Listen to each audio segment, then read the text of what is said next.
Hello guys, my self Prashant Khade. I am MBA student. मैं आपको bio पढ़ाने वाला हूँ। और बायो सिर्फ आपको पढ़ाऊंगा ही नहीं, बल्कि आपके दिल में बिठाऊंगा। और आपको पता है, जो चीज़ हमारे दिल में बैठ जाती है उसे हम लाइक करने लग जाते हैं, और जो चीज़ हम लाइक करते हैं उसे ज़िंदगी भर नहीं भूलते। तो हम इसी जोश के साथ शुरू करने वाले ह्यूमन फिजियोलॉजी का एक इम्पॉर्टेंट टॉपिक, जिसका नाम है breathing and exchange of gases. तो चलो स्टार्ट करते हैं। Breathing and exchange of gases, what is the breathing? Breathing क्या होती है? अब आप क्या कीजिए, अपना हाथ लीजिए और अपने चेस्ट के ऊपर रखिए। अब आप हवा अंदर लीजिए, फिर बाहर छोड़िए। ठीक है? तो आप देख सकते हो अब क्या हुआ, आपकी चेस्ट ऊपर नीचे हुई ना, इसी को हम कहते हैं breathing. This is because of breathing. जब हम हवा अंदर लेते हैं तो उसके साथ क्या होता है, उसे हम बोलते हैं इंस्पिरेशन। उसके साथ ऑक्सीजन अंदर जाती है। जब हम हवा बाहर छोड़ते हैं उसे बोलते हैं एक्सपिरेशन। उस एक्सपिरेशन के साथ CO2 बाहर जाता है। तो O2 ही क्यों अंदर जाता है और CO2 ही क्यों बाहर जाता है, तो यह हमको बताना है। ठीक है? तो हमारी जो जब हम खाना खाते हैं तब क्या होता है, फूड हमारे पेट में जाता है। पेट में जाने के बाद इंटेस्टाइन से वहाँ वहाँ पे जो मतलब फूड के अंदर जो ग्लूकोज है, अमीनो एसिड, लिपिड्स, प्रोटीन्स जो है वो एब्सॉर्ब हो जाते हैं ब्लड से।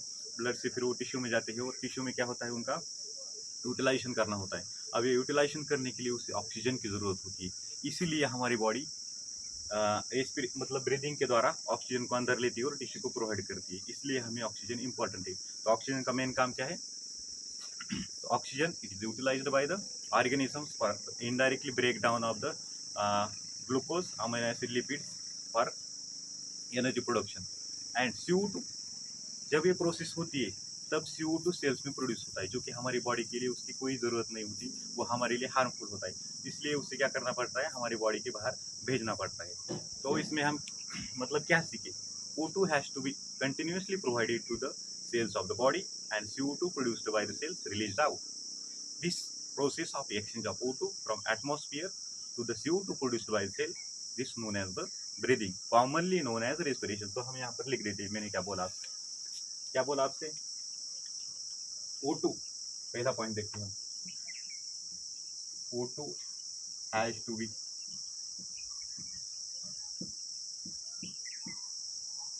continuously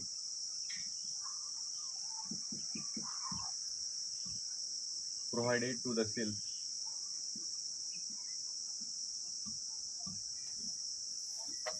and CO2 produced by cell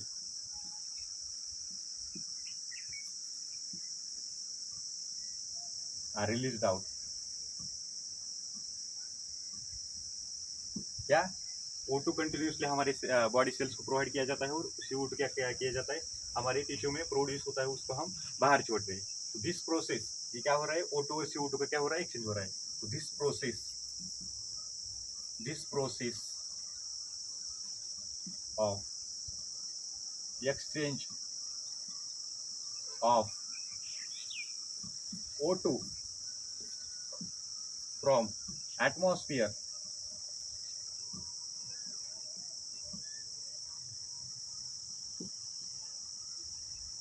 to the CO2 produced by the cell. This process of exchange of O2 from atmosphere to the CO2 produced by the cell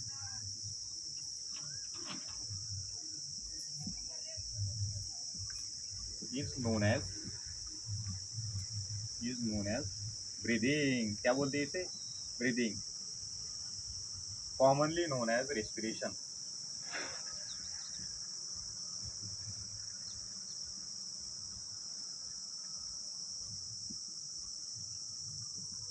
continuously हमारी body को क्या किया जाता है, O2 provide किया जाता है atmosphere से, और CO2 बाहर निकाला जाता है। इसी को हम बोलते हैं रेस्पिरेशन, और कॉमनली से हम क्या कहते हैं, ब्रीदिंग कहते हैं, और कॉमनली से हम रेस्पिरेशन कहते हैं। तो हम मतलब एनिमल्स के बारे में देखें तो इसे हम ब्रीदिंग कह सकते हैं, सिंपल। और प्लांट्स के बारे में तो रेस्पिरेशन। तो यहाँ पर इन्होंने ब्रीदिंग को ही कॉमनली रेस्पिरेशन कहा। तो ये आप नोट कीजिए, इंपॉर्टेंट पॉइंट है। ये हो गया इंट्रोडक्शन। अब हम स्टार्ट करते हैं respiratory organs. Different different organism में कौन से होते हैं देखेंगे। तो चलो आगे बढ़ते हैं।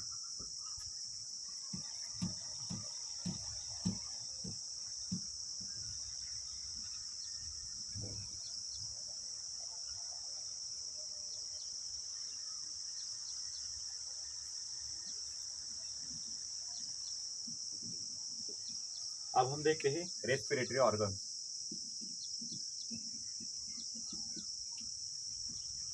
रेस्पिरेटरी ऑर्गन, अभी रेस्पिरेटरी ऑर्गन जो रहते हैं तो मैकेनिज्म ऑफ ब्रीदिंग वेरी करता है डिफरेंट ग्रुप्स ऑफ ऑर्गेनिजम्स में।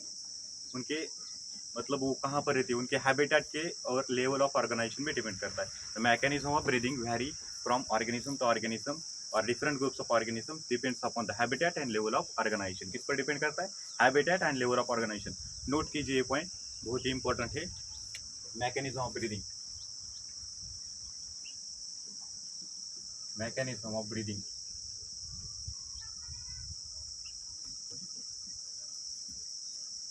वेरी, शॉर्ट में लिख रहा हूँ, different groups of organism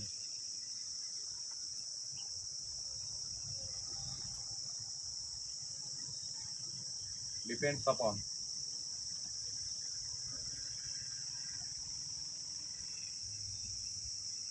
level of organisation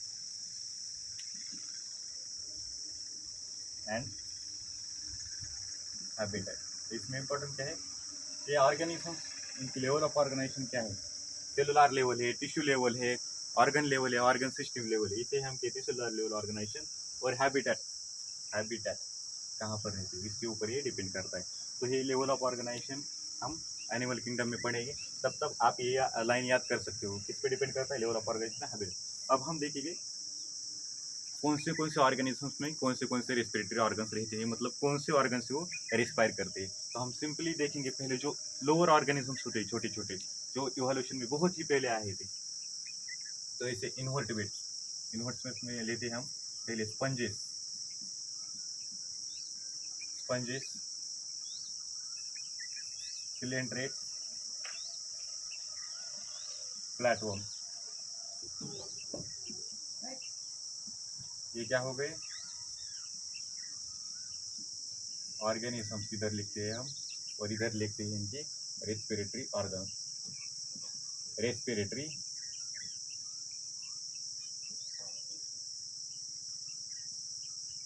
ठीक है। स्पंजेस, सिलेंड्रेट्स और प्लेटवर्म ये किससे रेस्पायर करते हैं, कौन से ऑर्गन का यूज करते हैं? इनमें जो O2 और CO2 का एक्सचेंज होता है, एक ये होता है सिंपल डिफ्यूजन के प्रोसेस से। ऐसे सिंपल डिफ्यूजन, सिंपल डिफ्यूजन यानी क्या? Exchange of O2 and CO2 occurs through entire body surface. कहाँ से? एंटायर बॉडी सरफेस, ठीक है। इनके एंटायर बॉडी सरफेस से O2 और CO2 का क्या होता है, एक्सचेंज होता है, इसे बोलते हैं हम सिंपल डिफ्यूजन। किसमें? स्पंजेस, सिलेंडर्स और प्लेटो। सिंपली आप याद कीजिए, ऐसा ही क्वेश्चन आपसे डायरेक्टली पूछा जाता है, ठीक है। अब सेकंड नंबर का हम देखते हैं अर्थवर्म, इंपॉर्टेंट है अर्थवर्म का, बहुत मतलब बहुत बार पूछती है अर्थवर्म। अर्थवर्म यूज करता है मॉइस्ट क्यूटिकल, क्या यूज करता है? Moist cuticle, moist cuticle. अब हम देखें तो इंसेक्ट्स, इंसेक्ट्स बारे सिंपल आपको याद रखने की चीजें, ज्यादा मतलब दिमाग नहीं लगाने का, दिया हुआ है उतना याद करने का। इंसेक्ट्स में क्या होते हैं? ट्रकियल ट्यूब्स रहते हैं, ट्रकियल ट्यूब्स। इसके बाद हम देखें तो सिंपल हम जाते हैं, इसके बाद 4 नंबर का जाते हैं, फिर हम यूज करते हैं एम्फीबियंस में,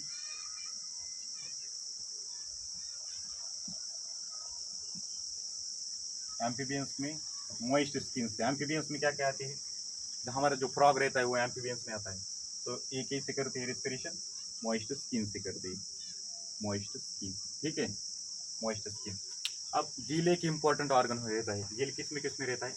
मोलस्का, एक्वेटिक आर्थ्रोपोड्स और फिशेस। इसमें mollusc, mollusc, aquatic arthropods and fishes, इनके अंदर क्या रहती है? गिल्स प्रेजेंट रहते हैं। गिल से क्या करते हैं, मतलब रेस्पिरेशन करते हैं, एक्सचेंज ऑफ गैसेस करते हैं, ठीक है। और आखिर में क्या क्या बचते हैं, जो टेरेस्ट्रियल ऑर्गेनिजम्स है जैसे रेप्टाइल्स, बर्ड्स और मैमल्स, इसमें इनमें क्या रहते हैं, लंग्स रहते हैं। इनमें क्या रहते हैं, लंग्स रहते हैं। किन में रहते हैं लंग्स? लंग्स इंपॉर्टेंट है लंग्स। इनमें इनमें किन में रहते हैं? रेप्टाइल्स, रेप्टाइल्स, बर्ड्स एंड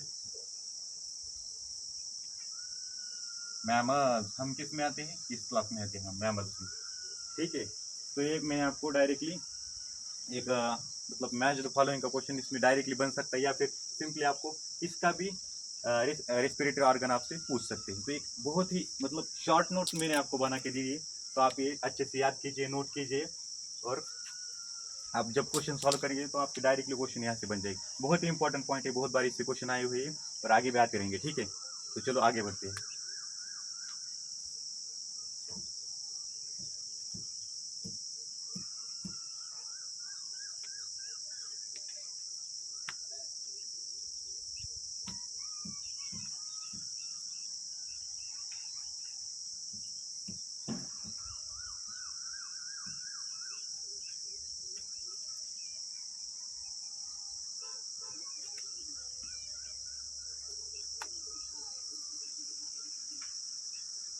अब हम देखते हैं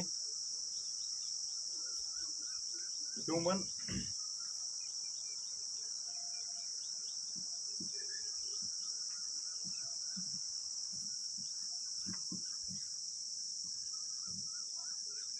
respiratory system.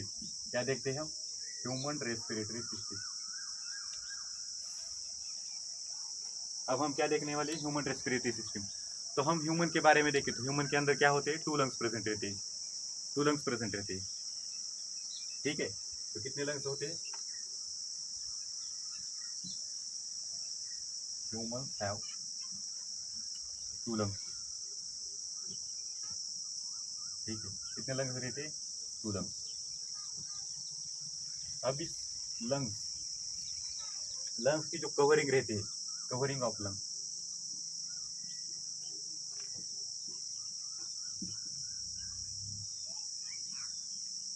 Covering of lung रहती है, इसे हम बोलते हैं pleura,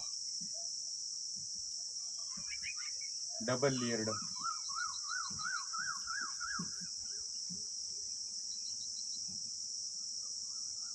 double layered membrane. Human के अंदर होती है 2 लंग्स। अब ये लंग्स क्या होते हैं, एक मेम्ब्रेन से कवर रहते हैं जिसके दो लेयर होते हैं, और इसे हम क्या बोलते हैं, प्लूरा। अब हम लंग्स की डायग्राम में आपको दिखाता हूँ, ठीक है। अब मैंने निकाला है यहाँ पर एक सिंपल ये राइट लंग, ठीक है। एक ही साइड का निकालता हूँ मैं, राइट लंग। तो सिंपली आप रख लीजिए, क्या ये समझ लीजिए, आउटर मेम्ब्रेन और इनर मेम्ब्रेन। ये क्या है, आउटर मेम्ब्रेन, ठीक है। और ये क्या है, इनर मेम्ब्रेन, इनर मेम्ब्रेन। और इन दोनों के जो बीच का स्पेस है, इसे हम बोलते हैं प्लूरल स्पेस। क्या बोलते हैं? PLEURAL, plural space. इस प्लूरल स्पेस के अंदर क्या रहता है, प्लूरल फ्लूइड प्रेजेंट रहता है। क्या रहता है? Pleural fluid. क्या रहता है? प्लूरल फ्लूइड प्रेजेंट रहता है। लंग्स की डबल लेयर कवरिंग रहती है, आउटर मेम्ब्रेन, इनर मेम्ब्रेन, इसके बीच में जो स्पेस है इसे हम बोलते हैं प्लूरल स्पेस, और इसके अंदर रहता है प्लूरल फ्लूइड। अब ये प्लूरल फ्लूइड क्या करता है, जो लंग्स के सरफेस पे जो फ्रिक्शन रहता है उसको रिड्यूस करने का काम करता है। तो इसका फंक्शन क्या है, प्लूरल फ्लूइड का? प्लूरल फ्लूइड क्या करता है, reduces friction on lung surface, ठीक है। यहाँ तक आप पढ़ लिए, ठीक है।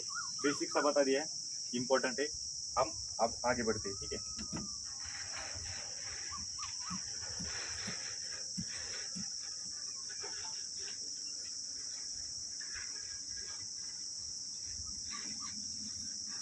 अब हम यहाँ से देखें तो ह्यूमन, पहले हमारी जो रेस्पिरेटरी सिस्टम होती है कहाँ से स्टार्ट होती है, नोज से। मतलब पहले क्या होती है, पेयर ऑफ नॉस्ट्रिल्स होती है, ओपनिंग जो रहती है इसे हम क्या कहते हैं, नॉस्टिल्स। अभी नॉस्टिल्स कंटिन्यू करते हैं नेजल पैसेज, और नेजल पैसेज ओपन करता है नेजल चैम्बर के अंदर, फिर आता है फेरिंग्स, लैरिंग्स, ट्रकिया और फिर ब्रोंकाई। तो मैं आपको यहाँ पर लिख देता हूँ।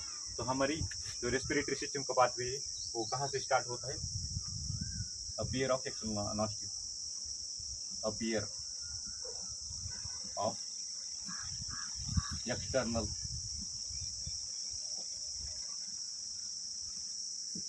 नॉस्टिल, मतलब बाहर की दो ओपनिंग। उसके बाद ये कंटिन्यू करता है nasal passage,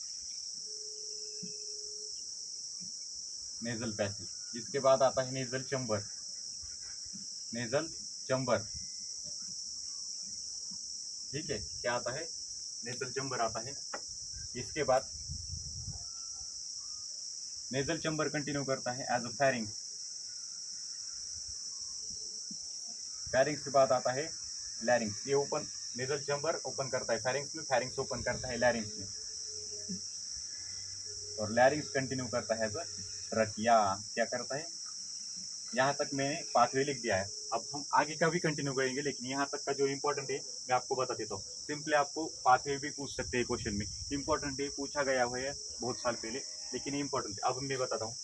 pair of external nostrils as continue करती है, नेजल पैसेज ओपन करती है नेजल चैम्बर के अंदर, नेजल चैम्बर कंटिन्यू करता है एज फेरिंग। अभी फेरिंग जो रहता है ये क्या रहता है, common passage for food and air. Important question है, क्या है, कॉमन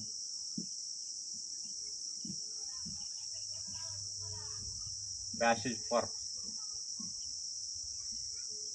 फूड एंड एयर, ठीक है। फेरिंग्स को हम क्या बोलते हैं, common passage for food and year. अब हम नीचे गए तो लैरिंग्स क्या रहता है, कार्टिलेजिनस बॉक्स रहता है, कार्टिलेजिनस बॉक्स, कार्टिलेजिनस बॉक्स रहता है, जो कि हेल्प करता है, help in sound production, sound production के लिए हेल्प करता है। इसलिए हम क्या बोलते हैं, इसे साउंड बॉक्स बोलते हैं। क्या बोलते हैं, साउंड बॉक्स बोलते हैं, ठीक है। तो ये इसका अगला नाम, मतलब दूसरा नाम हो गया। लैरिंग्स का दूसरा नाम क्या है, साउंड बॉक्स। लैरिंग्स को क्या बोलते हैं, common passage for food and air. ये सारे क्वेश्चन है, सारे क्वेश्चन, ठीक है। अब ये ट्रकिया क्या करता है, अब हमारी जो थोरेसिक थोरेसिक कैविटी रहती है, मिड थोरेसिक कैविटी के अंदर ही रन करता है, और फिफ्थ थोरेसिक वर्टिब्रा के लेवल पे डिवाइड करता है राइट एंड लेफ्ट ब्रोंकाई, ठीक है। तो अब हम यहाँ से देखें, तो अब मैं आपको एक फेरिंग कॉमन पैसेज और फूड एंड एयर कैसे होता है मैं आपको समझ देता हूँ। अब हमारा एक ऊपर से टंग से नीचे मतलब पार्ट आ गया, और ये नेजल का एक पीछे से आ जाता है, ठीक है। अब जो क्या होता है, आगे ऐसा रेस्पिरेटरी पार्ट जाता है, और पीछे ऐसा इसोफेगस कंटिन्यू करता है, ठीक है। मतलब यहाँ पर क्या हो गया, कॉमन पार्ट हो गया। अब ईयर यहाँ से आती है और इधर चली जाती है, और फूड यहाँ से आकर इधर चला जाता है, ठीक है।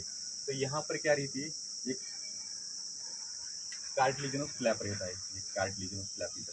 अभी इसकी ये क्या है, हमारा लैरिंग्स रहता है, यहाँ पर क्या है, लैरिंग्स रहता है कुछ थोड़ा पार्ट, और इसके नीचे क्या, लैरिंग्स,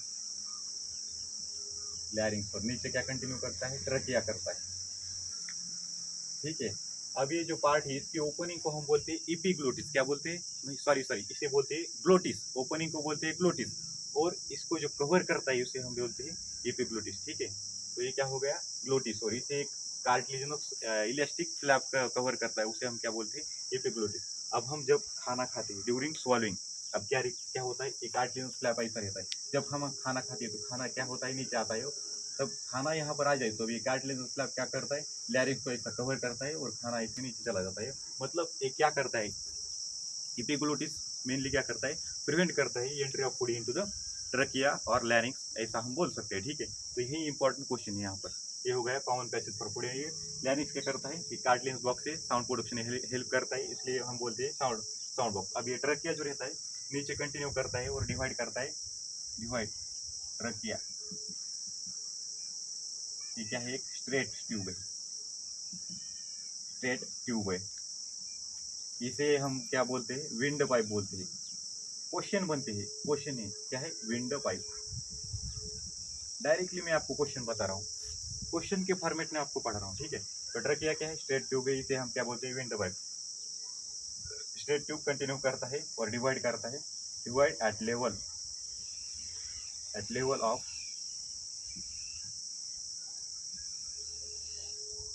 fifth thoracic vertebra, fifth thoracic vertebra हुई। अब मैं यहाँ पर आपको डायग्राम बनाता हूँ।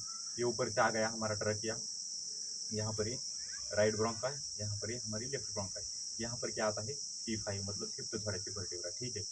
अब ये क्या हो गया हमारी primary bronchi, primary bronchi divide होकर क्या बनती है सेकेंडरी ब्रोंकाई, अब सेकेंडरी ब्रोंकाई क्या बनती है टर्शियरी ब्रोंकाई बनती है, ये आगे जाके डिवाइड करके क्या बन जाती है ब्रोंक्यूल बन जाती है। तो मतलब ये जो पार्ट है यहाँ हमारा लंग्स के अंदर आ गया, मैंने एक साइड का ही डिवाइड अब मतलब आपको बताया। तो ये क्या हो गई प्राइमरी ब्रोंकाई, इसके बाद ये क्या हो गई सेकेंडरी ब्रोंकाई, अब सेकेंडरी ब्रोंकाई आ गई, इसके बाद ये क्या हो गई नीचे की टर्शियरी ब्रोंकाई, इसके बाद नीचे कंटिन्यू करता है ब्रोंक्यूल, मतलब इनिशियल ब्रोंक्यूल रहता है फिर, ठीक है। तो ये मैंने यहाँ तक आपको पढ़ा दिया, ठीक है। अब इतना आपको मैंने पढ़ा दिया, आप अच्छे से पढ़ लीजिए, इम्पोर्टेंट है इतना, थोड़ा सा मैं आपको बता देता हूँ और हम आज का लेक्चर यहीं पे एंड करने वाले हैं, ठीक है।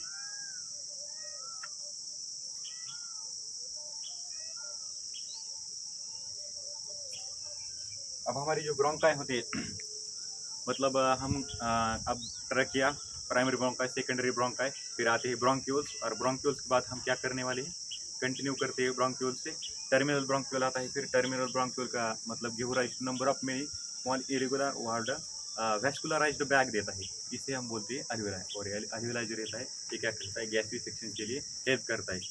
तो अभी आज के लिए इतना काफ़ी है, तो हम नेक्स्ट वीडियो में कंटिन्यू करते हैं आगे का पोर्शन, तो तब तक के लिए थैंक यू।